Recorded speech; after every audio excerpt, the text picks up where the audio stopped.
ജനുവരി 31 തിയേറ്ററുകളിലെത്തുന്ന 4 സീസൺസിലെ അണിയറ പ്രവർത്തകർ EN24 ചാനലിനോടൊപ്പം ചേരുന്നുണ്ട്.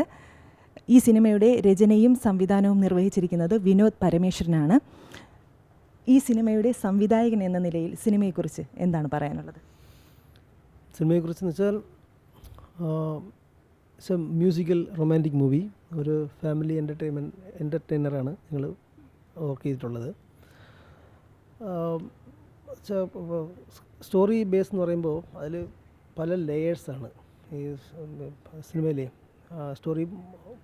മൾട്ടിപ്പിൾ ലെയേഴ്സുള്ള സ്റ്റോറിയാണ്. ഒന്ന്, ഇപ്പം കണ്ടംപററി യൂത്ത്, അവരുടെ ആംബിഷൻസ്, അതിനുവേണ്ടി അവർ ചെയ്യുന്ന വർക്കുകൾ, അതിൽ വരുന്ന പ്രോബ്ലങ്ങൾ, അതിലൊന്ന് ഒരു ലെയർ. പിന്നെ പാരൻസ് ചിൽഡ്രൻ റിലേഷൻഷിപ്പില്ലേ, ഇപ്പം കണ്ടംപററി പാരൻസ് ചിൽഡ്രൻ റിലേഷൻഷിപ്പിലുള്ള ഇഷ്യൂസ്, അതിനെ ഫണ്ണായിട്ട് പറയാൻ ട്രൈ ചെയ്തിട്ടുണ്ട്. പിന്നെ റൊമാൻസിൻ്റെ ഒരു ലൈൻ പോകും. അങ്ങനെ മൾട്ടിപ്പിൾ ലെയേഴ്സുള്ളൊരു മൂവിയാണ്. ഈ സിനിമയുടെ പ്രൊഡ്യൂസർ ക്രിസ് എ ചന്ദ്രാണ്. താങ്കൾ മലയാള ചലച്ചിത്ര നിർമ്മാണ രംഗത്തേക്ക് ആദ്യമായിട്ടാണ് കടന്നു വരുന്നത്. എങ്ങനെയാണ് ഈ സിനിമയിലോട്ടുള്ള കടന്നുവരവ്? ഒരു നിർമ്മാതാവായിട്ട് ഇത് ഞാൻ നോക്കുന്നില്ല, ഒരു കലാകാരനായിട്ട് ചെയ്തതാണ്. സോ അങ്ങനെ ചെയ്യുമ്പോൾ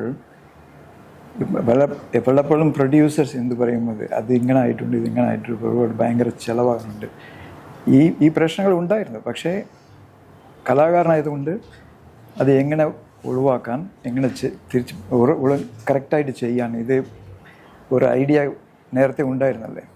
അതുകൊണ്ട് ഈ പടത്തിന് 4 സീസണിനെ കുറിച്ച് പറയുകയാണെങ്കിൽ, വിനോദ് ആദ്യം എന്നോട് കഥ പറഞ്ഞപ്പോൾ, സോ ഒരു lighter vein subject. Lighter vein പറയുമ്പോൾ എല്ലാവരും എൻ്റർടൈനറായിട്ട് കാണുന്ന ചിത്രം, അങ്ങനെ ഒരു ഫീൽ കിട്ടി. പിന്നെ മ്യൂസിക്കൽ അങ്ങനെ പറഞ്ഞില്ലേ, അതിൽ നമ്മൾ പുതിയ ജാൻറസ് ഇൻട്രൊഡ്യൂസ് ചെയ്ത് നമ്മൾ ചെയ്യാം, അങ്ങനെ ഒരു ഐഡിയ. പിന്നെ ഞാൻ ഫ്രഷ്നെസ് ആണ് അമീനയും റേയയും ചൂസ് ചെയ്തത്.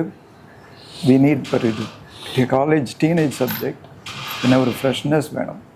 പുതിയ കലാകാരന് ഇത് കറക്റ്റായിട്ടുള്ള ചോയ്സ് ആയിരിക്കും. അങ്ങനെ സെലക്ട് ചെയ്യാണ് ഇവർ രണ്ടുപേരും. പിന്നെ നേരത്തെ പറഞ്ഞതുപോലെ ഈ ഫിലിം ഇൻസ്റ്റിറ്റ്യൂട്ട് എക്സ്പീരിയൻസും പിന്നെ ഷാജി എൻ കരുൺ സാറുടെ ഒറിജിനലായിട്ട് തുടങ്ങിയല്ലേ ഇവിടെ ലൈഫ് മലയാളത്തിൽ. അതുകൊണ്ടാണ് മലയാള പടമായിട്ട് ചെയ്യണം അങ്ങനെ ഒരു ആഗ്രഹം. എനിക്ക് മലയാളം വളരെ ഇഷ്ടപ്പെട്ട ലാംഗ്വേജാണ്. അതാണ് ഇതിൽ എടുത്തു പറയേണ്ടത്. സാർ ഇതിൻ്റെ ഫോട്ടോഗ്രാഫിയും സാറാണ് ഈ സിനിമയുടെ. അതെ, അതിനെക്കുറിച്ചും കൂടെ ഒന്ന് പറയാം. ഫോട്ടോഗ്രാഫി നാച്ചുറൽ ഫോട്ടോഗ്രാഫി നമുക്ക് ഇങ്ങനെ ചെയ്യണമെന്ന് ഒന്നുമില്ല. നാച്ചുറലായിട്ട് അവിടെ ഏത് ലൈറ്റുണ്ട്, അതിൻ്റെ ഫീൽ എങ്ങനെ, ക്യാരക്ടേഴ്സിൻ്റെ സൈക്കോളജി ഉണ്ടല്ലേ, ആ സൈക്കോളജി റിഫ്ലക്റ്റ് ചെയ്യുന്ന രീതിയിൽ. ഇവൻ്റെ അമീൻ വീട് ഒരു മിഡിൽ ക്ലാസ് ഫാമിലി, റയയുടെ വീട് ഒരു വലിയ പണക്കാര ഒരു ഹൗസ് അല്ലേ. സോ അവിടുത്തെ ലൈറ്റ് ഞങ്ങൾ പോയി കണ്ടു. എല്ലാ ക്യാമറമാനും ചെയ്യുന്നതാണ്, പക്ഷേ ചെറിയ മാറ്റങ്ങൾ കൊടുക്കാൻ പറ്റുമെങ്കിൽ അതാണ് ചേഞ്ച് ആകും, അതല്ലേ. സോ ഈ മിഡിൽ ക്ലാസ് ഫാമിലി എന്ന് പറയുമ്പോൾ അവിടെ ഉള്ള ലൈറ്റ് എങ്ങനെയായിരിക്കും?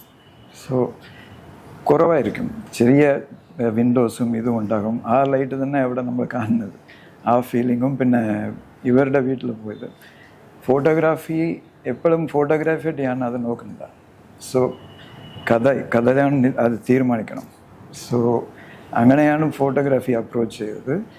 പ്രൊഡ്യൂസറായിട്ടും ഒരു സിനിമാറ്റോഗ്രാഫിയായിട്ടും ചെയ്യുന്നത് വളരെ കഷ്ടം. അത് ഓക്കെ, പ്രൊഡ്യൂസറാണെങ്കിൽ ചില ഓൾവേസ് പ്രോബ്ലം, അത് പൈസ ഉണ്ടാവും, അത് നമുക്ക് ഇവിടെ നോക്കാൻ പറ്റില്ല. So we have to sacrifice ഇടയ്ക്ക്. പിന്നെ സമയം കളയാൻ പറ്റില്ലല്ലോ. We have to work on a pace, ഒരു പേസ് ഉണ്ടാകണം. അതനുസരിച്ച് വളരെ നല്ല സപ്പോർട്ടും നല്ല കോഓപ്പറേഷനും ഉണ്ടായി. സോ എൻജോയ് ചെയ്ത പടമാണ്, അതാണിത്. ഒരു പ്രൊഡ്യൂസർ ഒരു ഫോട്ടോഗ്രാഫി ആ ഒരു മേഖലയും കൂടെ ചെയ്യുമ്പോൾ അതിൽ നിന്ന് സാറിന് എന്താ ഗുണം കിട്ടിയത്? സാറ്റിസ്ഫാക്ഷൻ, ഒരു ആർട്ടിസ്റ്റായിട്ടുള്ള സാറ്റിസ്ഫാക്ഷൻ, അതാണ് ഇമ്പോർട്ടൻറ്റ്. നമുക്ക് പടം ചെയ്യുമ്പോൾ പൈസ നോക്കിയാലേ അത് പ്രശ്നം. ഇത് രണ്ടൊക്കെ ഇടയ്ക്ക് അത് ചെയ്യണം. ഒറിജിനൽ ഫീലിങ്ങും ഈ കഥയുടെ ആക്ച്വൽ ക്വാളിറ്റിയും ക്യാരക്ടേഴ്സിൻ്റെ ക്വാളിറ്റി ഇതാണ് നമുക്ക് കാണിക്കണം. അത് കാണിക്കുമ്പോൾ ഓട്ടോമാറ്റിക് മൂഡ് ജനറേറ്റ് ആവും. ലൈറ്റ് അതനുസരിച്ചാണ്. ഇപ്പോൾ മ്യൂസിക് ചെയ്യുമ്പോൾ ചെയ്യുന്നില്ലേ, ഈ നോട്ട് ശരിയില്ല ആ നോട്ട് ശരിയില്ല എന്ന് പറയും, പിന്നെ ഇതിങ്ങനെ ചേഞ്ച് ആക്കാം. അതുപോലെ തന്നെ ലൈറ്റും ഡാർക്ക്നെസ്സും അത് എങ്ങനെ ക്യാരക്ടർ അനുസരിച്ച് നമ്മൾ പിടിക്കണം. സോ അതാണ് എൻ്റെ എക്സ്പീരിയൻസ്. എപ്പോഴും ഫോട്ടോഗ്രാഫിയിൽ എവറി ഡേ നമ്മൾ അത് പഠിക്കുന്നില്ലേ. സോ അതുപോലെ തന്നെ ഇപ്പോഴും പഠിച്ചുകൊണ്ടിരിക്കുന്നത്. മോഡലിംഗ് രംഗത്ത് നിന്നാണ് നായകൻ്റെ തുടക്കം. ഈ സിനിമയിലോട്ടുള്ള എങ്ങനെയാണ് എൻട്രി എങ്ങനെയാണ്? ഞാനിപ്പോൾ ഒരു 8 കൊല്ലമായിട്ട് മോഡലിംഗ് ഇൻഡസ്ട്രിയിൽ വർക്ക് ചെയ്യുന്നുണ്ട്. ഞാൻ തുടക്കമൊക്കെ ഒരു മോഡലായിട്ടാണ് വന്നത്. അപ്പോൾ മോഡലിംഗ് ഇൻഡസ്ട്രിയിൽ പറയാനാണെങ്കിൽ ഒരുപാട് കാറ്റഗറി മോഡൽസ് ഉണ്ട്. അപ്പോൾ ഞാൻ ആക്ച്വലി ഒരു റൺവേ മോഡലായിട്ടാണ് ആഗ്രഹിച്ചിരുന്നത്. അപ്പോൾ എൻ്റെ ഹൈറ്റിന് എനിക്ക് റൺവേ മോഡലാവാൻ പറ്റില്ല എന്നത് ഒരു കാര്യം തിരിച്ചറിഞ്ഞപ്പോൾ എനിക്ക് അതുകൊണ്ടൊക്കെ ഇഷ്ടമുള്ള കാര്യങ്ങൾ കൊറിയോഗ്രാഫി, ഷോ ഡിറക്ഷനൊക്കെ, അങ്ങനെ അതിൽ കൂടെയാണ് ഞാൻ ഫിലിം ഇൻഡസ്ട്രിയിലേക്ക് വന്നത്. ഒരുപാട് കോണ്ടാക്ട്സും കാര്യങ്ങളൊക്കെ ട്രൈ ചെയ്ത്. അപ്പോൾ സിനിമയിൽ അഭിനയിക്കുക എന്ന് പറയുന്നത് ഭയങ്കര ആഗ്രഹമായിരുന്നു. അപ്പം ചെറിയ ചെറിയ വേഷങ്ങളും കാര്യങ്ങളും ഈ ജൂനിയർ ആർട്ടിസ്റ്റായിട്ടുള്ള എല്ലാ കലാകാരന്മാരും ഇപ്പം വന്നുകൊണ്ടിരിക്കുന്നതൊക്കെ പോയിട്ടുണ്ടായിരുന്നു. അപ്പോഴാണ് ക്രിസ് സാർ എനിക്ക് മെസ്സേജ് ചെയ്യുന്നതും ഇതുകൊണ്ടൊക്കെ മൂവിയിലേക്ക് കാസ്റ്റ് ചെയ്യുന്നുണ്ട് എന്ന് പറയാൻ എനിക്ക് മെസ്സേജ് ചെയ്യുന്നു. പിന്നെ നമ്മൾ പോയി കാണുന്നു. അതുകൊണ്ടൊക്കെ വിനോദ് സാർ എന്നെ കോണ്ടാക്ട് ചെയ്യുന്നു. സാർ ഒരുപാട് സ്ക്രിപ്റ്റ് കാര്യങ്ങളൊക്കെ എനിക്ക് അയച്ചു, ഡയലോഗ്സ് ഒക്കെ ട്രൈ ചെയ്ത് നോക്കുന്നു. എല്ലാത്തിലും ഓക്കെയാണ്. അങ്ങനെ സാറിനും ഇഷ്ടപ്പെട്ടു. സ്റ്റോറി കേട്ടപ്പോൾ എനിക്കും ഒരുപാട് ഇഷ്ടപ്പെട്ടു. അപ്പം മുന്നേ പറഞ്ഞ പോലെ 4 സീസൺ കേട്ടപ്പോൾ എനിക്കും ആദ്യം ഒരു ഡൗട്ട് ഉണ്ടായിരുന്നു, മൂവി ആണോ അതോ ഇനി ഷോർട്ട് ഫിലിമാണോ അല്ലെങ്കിൽ വെബ് സീരീസ് ആണോ. പക്ഷേ സ്റ്റോറി കേട്ടപ്പോഴാണ് മനസ്സിലായത് ഇതുവരെ മലയാളം മൂവി ഇൻഡസ്ട്രിയിൽ വരാത്തൊരു ടൈപ്പ് ഓഫ് സ്റ്റോറിയാണ്. അപ്പം ഞാൻ കേട്ടപ്പോൾ നോക്കിയപ്പോൾ എനിക്ക് കിട്ടാവുന്നതിൽ വെച്ച് ഏറ്റവും നല്ലൊരു ഓപ്പർച്യൂണിറ്റിയാണ് എനിക്ക് കിട്ടിയിരിക്കുന്നത്. അതും ഒരു നായകവേഷം, അതും 7ഓളം സോങ്ങുകളും കാര്യങ്ങളൊക്കെ ഉള്ളൊരു മൂവിയും കൂടെയാണ്. അപ്പോൾ ഒരു പുതുമുഖം എന്ന രീതിയിൽ എനിക്ക് കിട്ടാവുന്നതിൽ വെച്ച് ഏറ്റവും നല്ലൊരു ഓപ്പർച്യൂണിറ്റി ആയിട്ട് കിട്ടിയത്. അപ്പം ആ കിട്ടിയൊരു ഓപ്പർച്യൂണിറ്റി ഞാൻ നന്നായിട്ട് തന്നെ എന്താ പറയുക, എൻ്റെ കാര്യമല്ല, എനിക്ക് എന്നെ വിശ്വസിച്ചൊരു അവസരം തന്ന അവർക്ക് വേണ്ടിയിട്ട് ഞാൻ നന്നായിട്ട് ചെയ്തു എന്ന് വിശ്വസിക്കുന്നുണ്ട്. കഥാപാത്രത്തെ പറ്റി ശരിക്കും പറയുകയാണെങ്കിൽ സത്യം പറഞ്ഞാൽ എൻ്റെ അടുത്ത് സാറ് വന്നപ്പോൾ പറഞ്ഞിട്ട് സംഗീതം എന്നുള്ള പേര് ഞാൻ പിന്നെയാണ് പറയുന്നത്. എല്ലാവരും എന്നെ സാൻഡി സാൻഡി സാൻഡി എന്നാണ് വിളിക്കുന്നത്. അവർ സാർ എപ്പോഴും പറയുന്നത് വെച്ച് കഴിഞ്ഞാൽ അമീൻ്റെ ഈ ക്യാരക്ടർ പോരാ, എനിക്ക് ക്യാരക്ടർ വേണ്ട. ഞാനായിട്ട് അല്ല അതിൻ്റെ അകത്ത് അഭിനയിക്കുന്നത്, സാൻഡി ആയിട്ടാണ്. വിനോദ് സാറിന് ഒരു കാഴ്ചപ്പാടുണ്ടായിരുന്നു. ഓക്കെ, എൻ്റെ നായകൻ ഇതായിരിക്കണം, അല്ലെങ്കിൽ ആളുകളിലേക്ക് എത്തേണ്ട ഒരു കഥാപാത്രം ഇതായിരിക്കണം. ഞാൻ ഡയറക്ടർ എഴുതി വെച്ചിരിക്കുന്ന ഒരു കഥാപാത്രമാണ്, ആ കഥാപാത്രമാണ് ആളുകളിലേക്ക് എത്തേണ്ടത് ഒരു നിർബന്ധം സാറിനുണ്ടായിരുന്നു. അപ്പോൾ സത്യം പറഞ്ഞാൽ കുറച്ചൊക്കെ ഡിഫിക്കൽട്ടായിരുന്നു. ഞാൻ സത്യത്തിൽ അവിടെ എത്തുമ്പോൾ നോക്കാം നമുക്ക്, ഞാൻ ഫസ്റ്റ് പണ്ട് ടിക്ടോക്കും റീൽസൊക്കെ ചെയ്ത് കിടന്നപ്പോൾ അതുപോലെയൊക്കെ ചെയ്തു വന്നിട്ട് ഐഡിയയിലൊക്കെ നിന്ന്. പക്ഷേ എവിടെ സാറാണെങ്കിൽ പിടിച്ച പിടിയിൽ നീ സാൻഡി ആയാൽ മതി എന്ന് പറയണ എന്നെ കൊണ്ട് അഭിനയിപ്പിച്ചത്. അപ്പോൾ ഉറപ്പായിട്ടും ആദ്യമൊക്കെ കുറച്ച് ബുദ്ധിമുട്ടുണ്ടായിരുന്നു. പക്ഷേ എനിക്ക് മനസ്സിലായത് ഇതും എൻ്റെ ഒരു വലിയൊരു എക്സ്പീരിയൻസ് ആണ്. ഇതിലൂടെ മുന്നോട്ട് പോകുമ്പോൾ എനിക്കൊരു ഒരുപാട് ഉപകാരപ്പെടുമെന്ന് ഞാൻ മനസ്സിലാക്കി. എനിക്ക് ആ ക്യാരക്ടർ ഒരുപാട് നന്നായിട്ട് ചെയ്യാൻ പറ്റി. അതിൽ സാറാണ് വലിയൊരു പങ്ക് വഹിച്ചിരിക്കുന്നത്. ബിക്കോസ് സാർ എനിക്ക് ഓരോ കാര്യങ്ങളും ഈച്ച് ആൻഡ് എവറിത്തിങ് ഓരോ പോയിന്റ്സും എനിക്ക് പറഞ്ഞു തന്നു.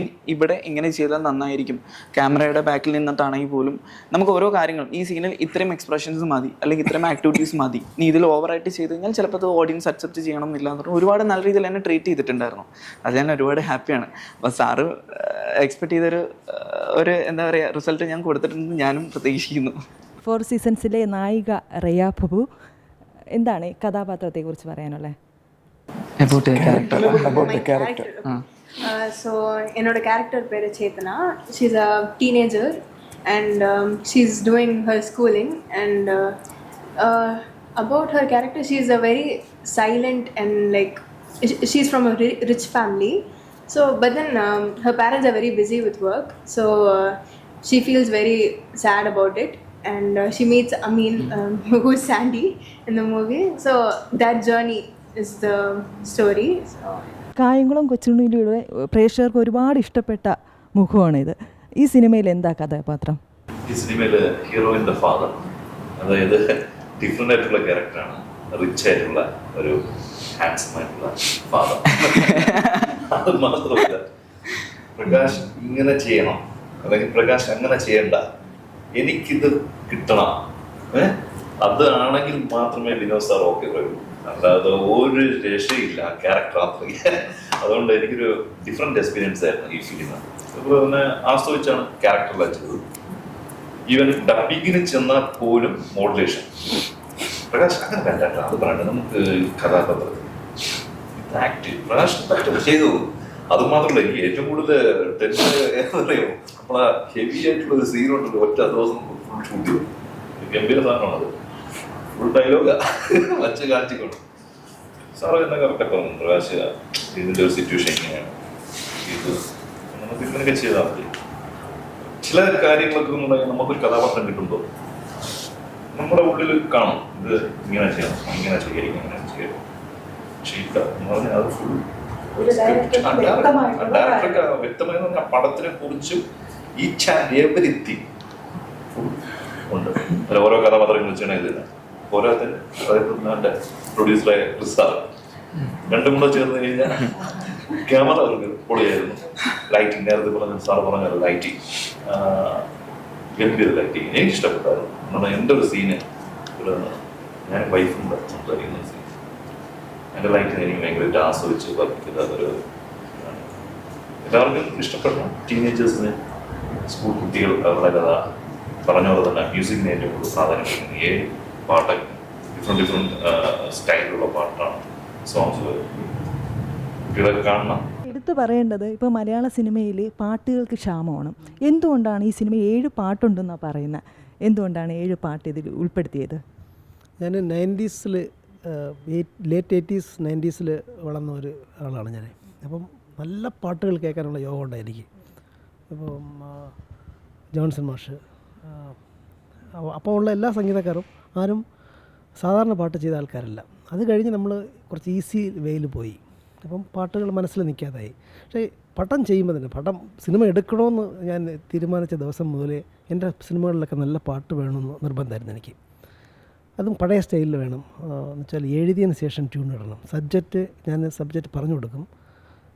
പറഞ്ഞു കൊടുത്തിട്ട് ലിറിസിസ്റ്റിനെ എഴുതിപ്പിച്ചിട്ട് അതിനെ കൊണ്ടുപോയി. അപ്പോൾ ലിറിസിസ്റ്റിന് പ്രോബ്ലങ്ങളുണ്ടാവും. ചിലപ്പോൾ അവർക്ക് പറയും ഇല്ലല്ല, ഫോർ എക്സാമ്പിൾ ഇപ്പോൾ സ്മിത പിഷാരടി ഒരു പാട്ട് എഴുതി. അപ്പം അതിലൊരു വേർഡ് വയലിൻ തന്ത്രികളായെന്നൊരു വേർഡ്, അത് എനിക്ക് ആവശ്യമായിരുന്നു, അങ്ങനെ വേണമെന്ന്. അപ്പോൾ അവർ പറഞ്ഞു അത് ഇംഗ്ലീഷാണ് സാർ, അത് വരില്ല, അവർക്ക് വർക്കൗട്ടാവില്ല.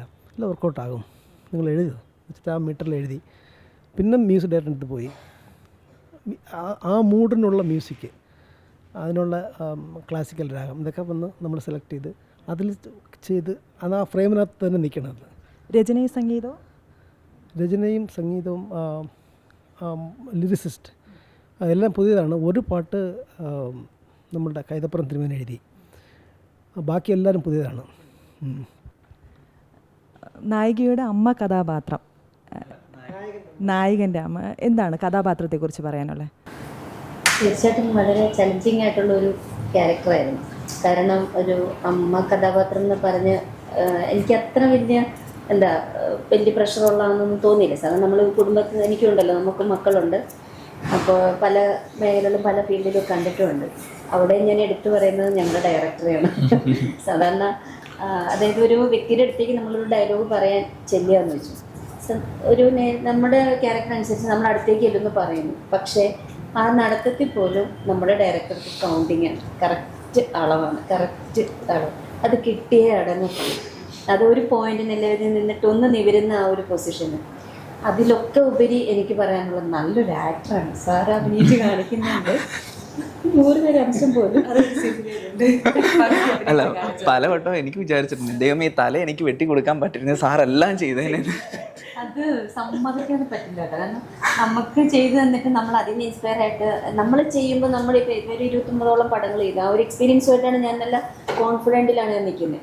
അപ്പോൾ ഒരു ക്യാരക്ടർ ഒരു ഡയലോഗ് പറയാൻ വേണ്ടി ഞാനങ്ങോട്ട് മുമ്പോട്ട് ചെന്നു, ഡയലോഗ് പറഞ്ഞു ബിന്ദു, അത് കഴിഞ്ഞിട്ട് സാറ് വന്നിട്ട് കാണിച്ചു തരാം. അപ്പോഴാണ് മനസ്സിലാവുന്നത് ഇതായിരുന്നു നമുക്ക് അതിലേക്ക് എത്തിപ്പെടാൻ എനിക്ക് പറ്റുമെന്ന് എനിക്കറിയില്ല. അത് സാറ് അവസാനം ഓക്കെ പറഞ്ഞിട്ടുണ്ട്, കുഴപ്പമില്ലാന്ന് ക്രൂസൊക്കെ കൈയടിച്ച മേഖലകളൊക്കെ ഉണ്ടായിട്ടുണ്ട്. എങ്കിൽ പോലും ഒരു ഡയറക്ടർ എന്നതിൽ ഒരു നല്ലൊരു ആക്ടറാകും. അഭിനേതാവെന്ന് പറഞ്ഞു കഴിഞ്ഞാൽ നമുക്ക് കാരണം നമ്മൾ മൈന്യൂട്ടായിട്ട് ചിന്തിക്കുന്ന കാര്യങ്ങൾ പോലും സാറിനത് കറക്റ്റ് അല്ല, അതിനപ്പുറമാണ്. നമുക്കൊരു ക്യാമറയിൽ അതെനിക്ക് പ്രൊഡ്യൂസർ എന്ന സാറായിരുന്നു എന്നുള്ള കാര്യമൊന്നും എനിക്കറിയാം. അപ്പോൾ ക്യാമറയിൽ ഇങ്ങനെ ഫ്രീ ഓഫ് ആയിട്ട് വർക്ക് ചെയ്യുന്നുണ്ട്, ലൈറ്റും എല്ലാം കാര്യങ്ങളും ഫ്രീ ആണ്.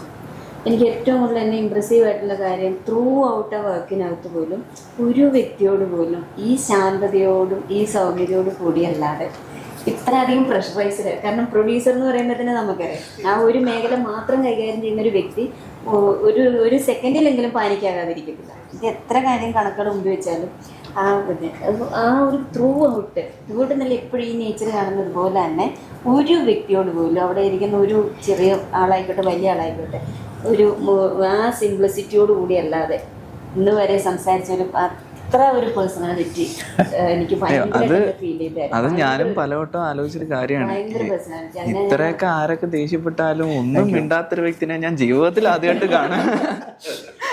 മറ്റേ ഗാന്ധിജിയുടെ പോളിസി ഇടത്തെ സൈഡിൽ അടിച്ച വലത്തെ സൈഡ് കാണിച്ചു കൊടുക്കുന്ന പോളിസിയാണ് സാർ. ഒരു ക്യാമറ മാത്രം ചലിപ്പിക്കുന്ന ഒരു വ്യക്തിയാണെങ്കിൽ നമുക്ക് മനസ്സിലാകാതെ മിക്കവാറും അവർക്ക് ആ രീതിയിലുള്ള ഒരു ആത്മസംയമനം, അവർക്ക് ഒരു സെൽഫ് കൺട്രോൾ കിട്ടും. അതോടൊപ്പം ഈ ഫിനാൻഷ്യൽ കാര്യങ്ങൾ നോക്കുന്ന ഒരു വ്യക്തിയെ സംബന്ധിച്ച് ഒരിക്കലും ഒരു വ്യക്തിക്ക് സാധിക്കുന്ന ആളല്ല. എങ്ങനെ ഇത്ര എക്സ്പീരിയൻസ്ഡ് ആവുന്നു എന്നുള്ള കാര്യത്തിൽ ഞാൻ മന്ത്രടിച്ചു പോയിട്ടുണ്ട്. ഒരു വ്യക്തിയോട് പോലും എത്ര പാനിക്കായിട്ട് ഒരാൾ മുമ്പിൽ ചെന്നാലും വളരെ അത് മാനേജ് ചെയ്തൊക്കെ പറഞ്ഞു വിടുന്നതാണ്. വളരെ ഡിഫറെൻ്റ് ആയിട്ടൊരു എക്സ്പീരിയൻസ് ആയിരുന്നു എനിക്ക് ഇതിനകത്ത്. കാരണം ചെയ്ത പല ക്യാരക്ടറുകൾ ചെയ്തിട്ടുണ്ടെങ്കിലും ഡയറക്ടർ സാറിൻ്റെ അടുത്ത് നിന്ന് ഈ ഒരു ക്യാരക്ടർ ചെയ്തെടുക്കാൻ ഇത്തിരി പണിപ്പെട്ടിട്ടുണ്ട്. തീർച്ചയായിട്ടും അത് എത്രത്തോളം ഇൻവോൾവ്ഡ് ആയിട്ട് ജയിച്ചെന്ന കാര്യം സാറിനെ പറയാൻ പറ്റുള്ളൂ. വളരെ പ്രൊഡ്യൂസർ ടെൻഷൻ അടിക്കാത്തത് അദ്ദേഹം മുന്നിൽ കാണുന്നത് വിജയം മാത്രമാണ് അല്ലേ?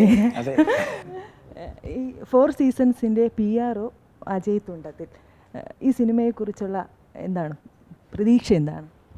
എനിക്ക് സിനിമയ്ക്ക് പുറത്തുള്ള കാര്യങ്ങളാണ് എനിക്ക് കൂടുതൽ പറയാനുള്ളത്. കാരണം എന്നെ കണക്ട് ചെയ്യുന്നത് പ്രൊഡക്ഷൻ കൺട്രോളർ അജയ് ഘോഷ് പരവൂറും നമ്മുടെ പ്രൊഡക്ഷൻ എക്സിക്യൂട്ടീവ് സജീവ് വിൽസൺ രണ്ടുപേരുമാണ്. അപ്പോൾ എനിക്കിപ്പോൾ ബിന്ദു പറഞ്ഞതിൻ്റെ അനുബന്ധമായിട്ട് പറയാനുള്ളത്, ഞാൻ കൂടുതലും ഇൻറ്ററാക്ട് ചെയ്യുന്നത് നമ്മളെ ക്രിസ് സാറുമായിട്ടാണ്, ഇതിൻ്റെ പ്രൊഡ്യൂസർ സിനിമാറ്റോഗ്രാഫർ. അപ്പോൾ കൂടുതലും ഫോണിലും അല്ലാതെ ബൈ പേഴ്സൺ നേരിട്ടും കാണുമ്പോഴും പുള്ളിക്ക് ഇതിനെക്കുറിച്ച് ഒരു പക്ക ഫ്രെയിം വർക്കുണ്ട്. പക്കയാണ് ഒരു പ്രൊഡക്ഷൻ കൺട്രോളർ ചെയ്യുന്ന ജോലി പോലെ പുള്ളി ഇതിൻ്റെ ഒരു ക്രാഫ്റ്റ് പുള്ളിയുടെ മനസ്സിലുണ്ട്. പിന്നെ എല്ലാം ബൈ റിട്ടൺ എഗ്രിമെൻറ്റ് കാര്യങ്ങൾ ചെയ്യത്തുള്ളൂ. നമ്മൾ എത്ര വിശ്വാസത്തോടു കൂടി വാക്കാൽ പറഞ്ഞാലും അതൊന്നും അക്സെപ്റ്റബിൾ അല്ല.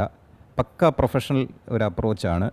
എല്ലാം കൃത്യമാണ്. നമ്മൾ സാറ് ഒരു കാര്യം പറഞ്ഞ് ഓക്കെ പറഞ്ഞു കഴിഞ്ഞാൽ അതിൽ പിന്നെ മാറ്റമില്ല. പക്ഷെ ആ സാധനം നമ്മൾ എന്താണോ എഗ്രി ചെയ്തിരിക്കുന്നത് ആ സാധനം ഈ പറഞ്ഞതുപോലെ നേരത്തെ ബിന്ദു പറഞ്ഞതുപോലെ വളരെ കൂളായിട്ട് വളരെ റിലാക്സ്ഡ് ആയിട്ട് അത് വാങ്ങിക്കാനുള്ള ഒരു കഴിവും ക്രിസ് സാറിനുണ്ട്. നമ്മളൊക്കെ പലപ്പോഴും ഇങ്ങനെ പറയുമ്പോൾ അജയ് അത് ഫ്രീ ആകുമ്പോൾ അജയ് അത് ടൈം കിട്ടുമ്പോൾ അത് ചെയ്ത് തരണം ഇങ്ങനെ പറയുള്ളൂ. അപ്പോൾ അങ്ങനെ പറയുമ്പോൾ നമ്മൾ ഓട്ടോമാറ്റിക്കലി സമയം കണ്ടെത്തി ചെയ്തു കൊടുക്കണം എന്നുള്ള ഒരു ടെൻഡൻസി വരും. അപ്പോൾ അതുകൊണ്ട് എനിക്ക് തോന്നുന്നത് ഈ ടീമിൻ്റെ ഒരു ഏറ്റവും വലിയൊരു സന്തോഷം, ഒരു പോസിറ്റീവ് എന്ന് പറയുന്നത് പ്രൊഡ്യൂസർ സാറിൻ്റെ ഒരു സ്പിരിറ്റഡ് നേച്ചർ തന്നെയാണ്. ഇത്രയും ഫോക്കസ്ഡ് ആയിട്ട് വളരെ കൂളായിട്ട് എല്ലാവരെയും കോർഡിനേറ്റ് ചെയ്ത് കൊണ്ടുപോകാനുള്ളൊരു കഴിവ്, അത് സത്യം പറഞ്ഞാൽ ഞാനൊരു 135-136 പടം ചെയ്തു PR. പക്ഷേ ഇതുപോലൊരു പ്രൊഡ്യൂസറെ നമുക്ക് കിട്ടിയിട്ടില്ല. അതിൽ എടുത്തു പറയേണ്ടത് അദ്ദേഹം ചെന്നൈ ബേസ്ഡാണ്, കാനഡയിൽ ബിസിനസ് ചെയ്യുന്നു. പക്ഷേ മലയാളത്തോടുള്ള പരമമായ ഇഷ്ടം കൊണ്ടാണ് പുള്ളി ആദ്യത്തെ സിനിമ മലയാളത്തിൽ ചെയ്തത്. അപ്പോൾ അതിനും ഒരു സ്പെഷ്യൽ, കാരണം ചെന്നൈയിൽ നിന്നൊരാൾ വന്ന് മലയാളത്തിൽ സിനിമ ചെയ്യുക എന്ന് പറഞ്ഞാൽ ഞങ്ങളെപ്പോലുള്ളവർക്ക് വളരെ വലിയ അഭിമാനമാണ്. അപ്പോൾ ഇതുപോലുള്ള പ്രൊഡ്യൂസേഴ്സ് വരട്ടെ, ഇദ്ദേഹം ഒരു മാതൃകയാവട്ടെ. സിനിമ എല്ലാവരും കാണുക, എല്ലാ ഏജ് ഗ്രൂപ്പുകാർക്കും കണ്ട് ആസ്വദിക്കാവുന്ന ഒരു ക്ലീൻ ഫിലിമാണ്. അതിലേറ്റവും എടുത്തു പറയേണ്ടത് എല്ലാവരും പറഞ്ഞതുപോലെ ഡിഫറെൻറ്റ് സോങ്സാണ്.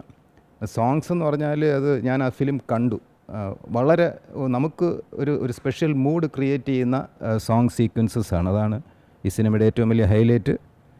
ബാക്കിയെല്ലാം ജനങ്ങളുടെ കയ്യിൽ. കഥാപാത്രത്തെക്കുറിച്ചൊന്ന് പറയാമോ? ഞാൻ ഈ സിനിമയിൽ ചെയ്തിട്ടുള്ളത് നായക കഥാപാത്രം ചെയ്യുന്ന അവൻ്റെ ഒരു സുഹൃത്തായിട്ട് മാനുവേട്ടൻ എന്ന് പറഞ്ഞൊരു ക്യാരക്ടറാണ് ചെയ്തത്. സത്യത്തിൽ മാനുവേട്ടൻ എന്നുള്ളത് എൻ്റെ ജീവിതത്തിൽ എൻ്റെ ഏറ്റവും അടുത്തൊരു സുഹൃത്തിൻ്റെ പേരുമാണ് മാനുവേട്ടൻ. അത് വിനോദൻ ഈ സ്ക്രിപ്റ്റ് എഴുതണ സമയത്ത് വിനോദനായിട്ട് ഞങ്ങളൊരു 5-6 വർഷമായിട്ട് ഉള്ള പരിചയമാണ്. ജയമോഹൻ സാറിൻ്റെ ഒരു സ്ക്രിപ്റ്റ് ചെയ്യാനുള്ള ഒരു തീരുമാനത്തിൽ നിൽക്കുന്ന സമയത്ത് ജയമോഹൻ സാറാണ് വിനോദേട്ടനെ പരിചയപ്പെടുത്തി തരുന്നത്. ആ പടം അടുത്ത് നടക്കും, അതിൻ്റെ ഒരു കാര്യങ്ങൾ നീങ്ങിക്കൊണ്ടിരിക്കുന്നുണ്ട് കഥാപാത്രം. അപ്പോൾ അങ്ങനെയാണ് ഈ കഥാപാത്രത്തിലേക്ക് സത്യത്തിൽ ഈ സിനിമയിലേക്ക് വിനോദൻ വിളിക്കുന്നു, ക്രിസ് സാറ് ഒക്കെ ആയിട്ട് പരിചയമാവുന്നു. മാനേട്ടൻ ഇതിലെ നായകൻ്റെ എല്ലാ പ്രശ്നങ്ങളിലും ഇടപെടുന്ന, അവന് നല്ലൊരു ഊർജം കൊടുക്കുന്നൊരു ക്യാരക്ടറാണ്. അത് നന്നായിട്ട് ചെയ്തിട്ടുണ്ട് എന്നുള്ളൊരു വിശ്വാസമുണ്ട്. നല്ല നന്നായിട്ട് ചെയ്യാന്ന് പറഞ്ഞാൽ വിനോദേട്ടൻ്റെ ഭാഗത്തുനിന്നും അതുപോലെ നമ്മളെ ക്രിസ് സാറിൻ്റെ ഭാഗത്തുനിന്നൊക്കെ വളരെ നല്ല സപ്പോർട്ട് ഉണ്ടായി. വളരെ സപ്പോർട്ടോടുകൂടി ഇവരെല്ലാവരും പറഞ്ഞ പോലെ തന്നെ കൃത്യമായിട്ട് എന്താണോ നമ്മൾ കിട്ടേണ്ടത് അത് ഞങ്ങളിൽ നിന്ന് വാങ്ങിയിട്ടുണ്ട് എന്നുള്ളത് തന്നെയാണ് എൻ്റെ വിശ്വാസം. എല്ലാവർക്കും ഇഷ്ടപ്പെടും. അങ്ങനത്തെ ഒരു സിനിമയാണ്. എൻ്റെ കഥാപാത്രം ആ രീതിയിലുള്ളൊരു ക്യാരക്ടറാണ്. ഓക്കെ. 4 സീസൺസിൻ്റെ പ്രൊഡക്ഷൻ കൺട്രോൾ അജയ് ഘോഷ്. എന്താണ് ഈ സിനിമയ്ക്കുള്ള പ്രതീക്ഷ എന്താണ്? ഈ സിനിമയിലെ പ്രതീക്ഷ എന്ന് പറയുന്നത് ഈ എടുത്തു പറയേണ്ട ചില കാര്യം. ഒന്ന്, നമ്മൾ PR പറഞ്ഞതുപോലെ നമ്മളെ പ്രൊഡ്യൂസർ തന്നെയാണ്. കാരണം ഇതുപോലൊരു പ്രൊഡ്യൂസർ നമ്മൾ ചെയ്ത സിനിമകൾ വെച്ച് നോക്കുമ്പോൾ ഉണ്ടായിട്ടില്ല. അത്രയ്ക്ക് സൗമ്യനാണ്. എല്ലാ കാര്യങ്ങളും വളരെ കൃത്യമായി അളന്ന് കുറിച്ച് ചെയ്തുകൊണ്ടിരിക്കുന്ന ഒരു നല്ല മനസ്സിനുള്ളതാണ്. ഇതുപോലുള്ള പ്രൊഡ്യൂസർമാർ ഇനിയും വരട്ടെ എന്ന് തുണ്ടത്തിൽ പറഞ്ഞതുപോലെ അദ്ദേഹത്തിനെ പോലുള്ളവർ ഇനിയും നമ്മുടെ ഈ കേരളത്തിലേക്ക് വന്ന് കൂടുതൽ സിനിമകൾ ചെയ്യാനുള്ള അവസരങ്ങൾ ഉണ്ടാക്കി തരട്ടെ എന്ന് ഞാൻ ആദ്യമേ പറയും. പിന്നെ എന്നെ ഈ സിനിമയിലേക്ക് കൊണ്ടുവന്നത് ഈ പറഞ്ഞതുപോലെ നമ്മുടെ സജി വിൽസനാണ്, പ്രൊഡക്ഷൻ എക്സിക്യൂട്ടീവ്. അപ്പോൾ ഈ സിനിമയുടെ ഒരു ഭാഗമാകാൻ കഴിഞ്ഞത് തന്നെ വലിയൊരു ഭാഗ്യമാണ്. അത് എന്തുകൊണ്ടെന്ന് പറഞ്ഞാൽ 7 പാട്ടുകളുള്ളൊരു സിനിമ. ഞാൻ 10-20 സിനിമയോളം പ്രൊഡക്ഷൻ കൺട്രോളറായിട്ട് വർക്ക് ചെയ്തിട്ടുണ്ട്. അതിലൊന്നും ഇത്രയും പാട്ടുകൾ ഇല്ല. അത് വളരെ ഒരു അപൂർവമായിട്ടുള്ളൊരു 7 പാട്ട് വെച്ച് മുമ്പുണ്ടായിട്ടുണ്ട്. അപ്പോൾ പഴയ സിനിമകൾ വെച്ച് നോക്കുമ്പോൾ ഈ അടുത്ത കാലത്തെങ്ങും ഇങ്ങനെ 7 പാട്ടുകൾ വെച്ചൊരു സിനിമ വന്നിട്ടില്ല. അതും എല്ലാവർക്കും ഇഷ്ടപ്പെടുന്ന തരത്തിലുള്ള, എല്ലാവർക്കും ഇഷ്ടപ്പെടും. കാരണം ഈ ചെറിയ കുട്ടികൾക്കും കുടുംബങ്ങൾക്കും എല്ലാവർക്കും ഒത്തൊരുമിച്ച് പോയിരുന്ന് കാണാൻ പറ്റുന്ന നല്ലൊരു സിനിമ. 7 പാട്ടുകൾ ഈ സിനിമയിലുണ്ട്. പ്രേക്ഷകർക്ക് വേണ്ടി ഒരു 2 വരി. എന്നെക്കുറിച്ചു നീ ഓർത്തുപോവേ, പിന്നെ നറുമനം അങ്ങനെ ഒരു അത് 2 ലൈൻ. പിന്നെ മറ്റത് ബെസ്റ്റ് സോങ് അതുപോലെ കഷ്ടം. ആകാശത്തുണ്ടിനെ എവിടെയാണോ തൊടുന്നത് ഇതിൻ്റെ ലൊക്കേഷനൊക്കെ എവിടെയായിരുന്നു സാർ സിനിമയുടെ ലൊക്കേഷൻ ആക്ച്വലി മൊത്തം തിരുവനന്തപുരമായിരുന്നു. അതിൽ എടുത്തു പറയാൻ ക്രൈസ്റ്റ് നഗർ സ്കൂൾ തിരുവല്ലം, അവർ ഞങ്ങൾക്ക് ഇത്ര സപ്പോർട്ട് ചെയ്തില്ലെങ്കിൽ ഈ സിനിമ ഈ ഷേപ്പിൽ വന്നിരിക്കില്ല കേട്ടോ. I M telling you. അത്രത്തോളം അവർ ഹെൽപ്പ് ചെയ്തു. ആ കുട്ടികൾ എസ്പെഷ്യലി അവർ ഡെയിലി വരും. ഞങ്ങൾ പോകുമ്പോൾ തന്നെ അവർ വരും, അവർ കൂടെ നിൽക്കും. അപ്പം ഈ നിങ്ങൾ ഈ അറ്റ്മോസ്ഫിയറിൽ നമ്മൾ നിർത്തിയിട്ടുള്ളത് ആരും ജൂനിയർ ആർട്ടിസ്റ്റ് അല്ല, എല്ലാം അവിടുത്തെ കുട്ടികളാണ്. രാവിലെ മുതൽ ഇവനൊക്കെ ഫുൾ ടൈം അവരുടെ കൂടെയാണ്. കൊച്ചും അങ്ങനെയാണ്. എന്ന് വെച്ചാൽ ഈ ഷൂട്ട് കഴിഞ്ഞതിന് ശേഷം, അവരുടെ സീൻ കഴിഞ്ഞതിന് ശേഷം അവരുടെ കൂടെയാണ്. അത്രയ്ക്ക് ഉള്ള ഒരു അടുപ്പം. ഇപ്പം എൻ്റെ മോളൊക്കെ ഉണ്ടായിരുന്നു ഇവിടെ. ഇപ്പോൾ കൂടെ അവർ ഫ്രണ്ട്സാണ്. അവരുടെ സർക്കിളിലെ അവൾ ചെന്നൈയിൽ, പക്ഷേ ഇപ്പോഴും they are in very good contact. അങ്ങനത്തെ ഒരു റിലേഷൻ ഞങ്ങൾക്കുണ്ടായി. അത് ഭയങ്കര എനർജി കൊടുത്തു. അപ്പം അതിൽ ചിലപ്പോൾ തോന്നിപ്പോവും ഇവരെയൊക്കെ പിടിപ്പിച്ച് നമുക്ക് അഭിനയിപ്പിക്കാൻ. അത്രത്തോളം കഴിവുള്ള പിള്ളേർ അതിനകത്തുണ്ട്. പിന്നെ പ്രിൻസിപ്പൾ ഞാനും ക്രിസ്ത്യനും പോയി കണ്ടപ്പോൾ നമ്മളൊക്കെ എൻകറേജ് ചെയ്തു. എനിക്കൊരു പേടിയുണ്ടായിരുന്നു, നമുക്കത് പെർമിഷൻ കറക്റ്റായി കിട്ടുമെന്ന്. കിട്ടി, സപ്പോർട്ട് ചെയ്തു. വളരെ നന്നായിരുന്നു. ഇല്ല, 1/4 ഭാഗമല്ല, ഒരു നല്ല പോർഷൻ എങ്ങനെയെങ്കിലും കട്ട് ചെയ്ത് വരുമ്പോൾ ഒരു അരമണിക്കൂറിന് മുകളിലുള്ള ഫൂട്ടേജ് അവിടെയായിരുന്നു. സ്കൂളും എൻവയോൺമെൻറ്റും, പിന്നെ സ്കൂൾ ക്ലാസ് റൂം മാത്രമല്ല, ഞങ്ങൾ ചില സ്ഥലങ്ങൾ കഥയ്ക്ക് സിനിമയ്ക്ക് പുറത്ത് സിനിമയിൽ വന്ന് സ്കൂളിന് പുറത്താണെങ്കിലും ആ സ്കൂളിൻ്റെ ലൊക്കേഷൻ ഞങ്ങളത് യൂസ് ചെയ്തിരുന്നു. അത് കഴിഞ്ഞിട്ട് പറയണമെങ്കിൽ അരോമ മണി സാറിൻ്റെ വീട്, അത് ഒരു റിച്ച് ഹൗസ്. അതിൻ്റെ പേരെന്താ സ്ഥലം? അത് അരുവിക്കര അവിടെയുള്ള അരോമ മണി സാറിൻ്റെ ഹൗസിലാണ്, ഹീറോയിൻ്റെ ഹൗസായിട്ട് എടുത്ത്, വളരെ റിച്ച് ഹൗസ്. അത് അവിടെ ഒരു 10-12 ദിവസം ഞങ്ങളുണ്ടായിരുന്നു. പിന്നെ ബദനി ഹൗസ് ഇവിടെ എൻ്റെ കോവളത്തിലുള്ള ബദനി ഹൗസ്, അതിലായിരുന്നു പയ്യൻ്റെ വീടിൻ്റെ സെറ്റപ്പ് ഉണ്ടാക്കിയത്. പിന്നെ ഔട്ട്ഡോർ എടുത്തു, ചിത്രാഞ്ജലി സ്റ്റുഡിയോ യൂസ് ചെയ്തു കുറച്ചൊക്കെ, അങ്ങനെയാണ്. ജനുവരി 31 സിനിമ തിയേറ്ററുകളിലെത്തുകയാണ്. അപ്പം പ്രേക്ഷകരോട് എന്താണ് പറയാനുള്ളത്?